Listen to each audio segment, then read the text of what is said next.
اللہ انسان کے لیے نہ کوئی کھٹکا، نہ کوئی خطرہ، نہ کوئی خوف، نہ کوئی حزن.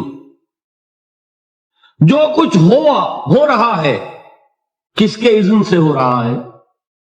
اللہ کے اذن سے. اللہ کے اذن کے بغیر پتا تک نہیں ہلتا. یہ کوئی اندھا بہرا مادہ نہیں ہے جس سے مجھے کوئی خوف ہو. اندھا بھینسا چلا آ رہا ہو اس سے تو ڈرنے کا ہر انسان کو ڈرنا چاہیے، نہ معلوم کس کو ٹکر مار دے. لیکن نہیں، اس کائنات کو چلانے والا ایک سمیع و بصیر خدا ہے.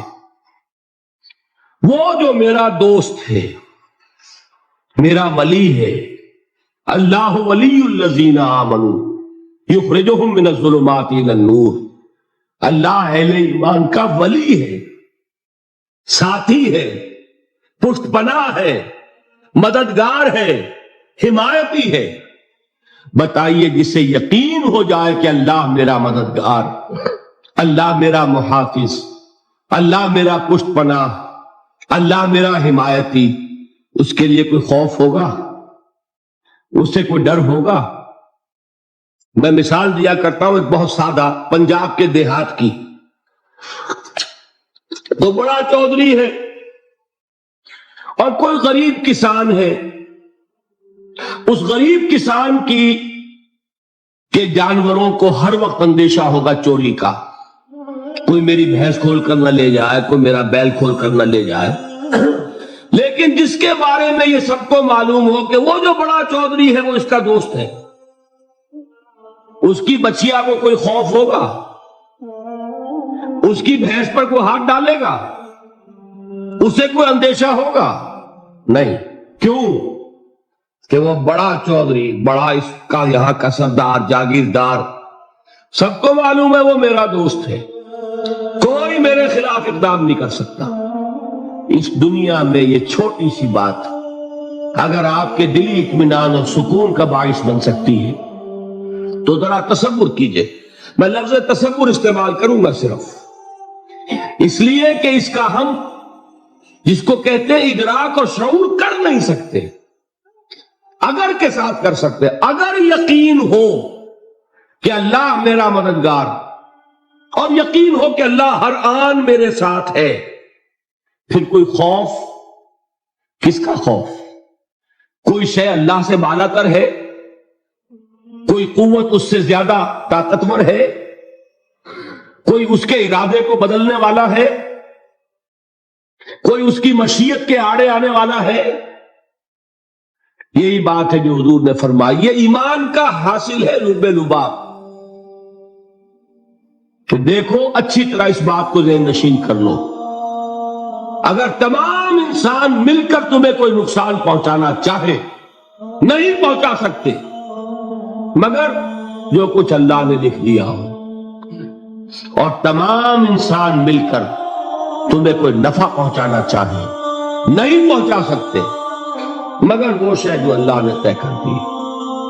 آپ پھر میں کہوں گا ذرا طاری کیجئے، اسے فرض کیجئے، اسے سوچئے.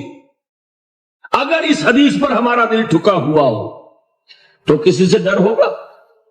یہ مجھے نقصان نہ پہنچا دے، یہ میری رپورٹ خراب نہ کر دے، یہ میری انکریمنٹ نہ رکوا دے، یہ میرا یہ نہ بگاڑ دے، یہ میرے یہ نقصان نہ پہنچا دے. اس کا ڈر، اس کا ڈر، اس کا خوف، اس کی خوشامد، اس کے لیے جا کر طرح طرح سے اپنی عزت نفس کو ذلیل کروانا اس کے سامنے. یہ سب کچھ کیوں کرتا ہے انسان؟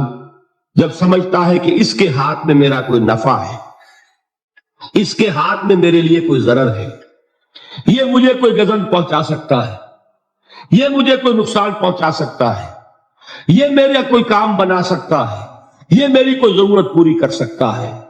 اسی کا نام شرک ہے. جہاں آپ نے یہ سمجھا کہ غیر اللہ کے اندر کوئی طاقت موجود ہے وہی شرک ہے. بتوں سے تجھ کو امید خدا سے نو امیدی، مجھے بتا تو صحیح اور کافری کیا ہے. شرک تو یہ ہے جس پر بھی تمہیں یہ خیال ہے کلمہ ہے، یہ کلمہ سوم لا حول ولا قوت الا باللہ. ذرا اس پر دل کو کبھی اگر آپ تصور کریں پھر فرض کریں دل ٹھک جائے اس پر، کوئی طاقت نہیں۔ یہی بات تھی جو شیخ عبد القادر جیلانی رحمت اللہ علیہ نے اپنی وصیت میں اپنے بچے سے کہی۔ یہ آرمی دینے والے ہیں، لیکن حضرت شیخ عبد القادر جیلانی کی وصیت اور تعلیمات کو کتنے لوگ ہیں کہ جانتے ہو؟ یہ جن مقامات تک پہنچے ہیں وہ کس چیز کی بدولت پہنچے؟ انہوں نے جو پیغام دیا وہ کیا تھا؟ اے میرے بچے، جس طریقے سے قرآن مجید میں حضرت لقمان کی نصیحتیں جو ہے نقل کر دی گئی ہیں، میں یہ عرض کروں گا بالفرض اگر قرآن حضرت عبد القادر جیلانی کے بعد نازل ہوا ہوتا تو شیخ عبد القادر کی یہ نصیحتیں بھی قرآن میں درج ہوتی۔ اتنی اونچی نصیحتیں ہیں۔ اے میرے بچے، اس حقیقت کو ذہن نشین کر لے، لا فاعل فی الحقیقت ولا مؤثر الا اللہ۔ اس کائنات میں نہ کوئی فاعل حقیقی ہے نہ مؤثر حقیقی ہے سوائے اللہ کے۔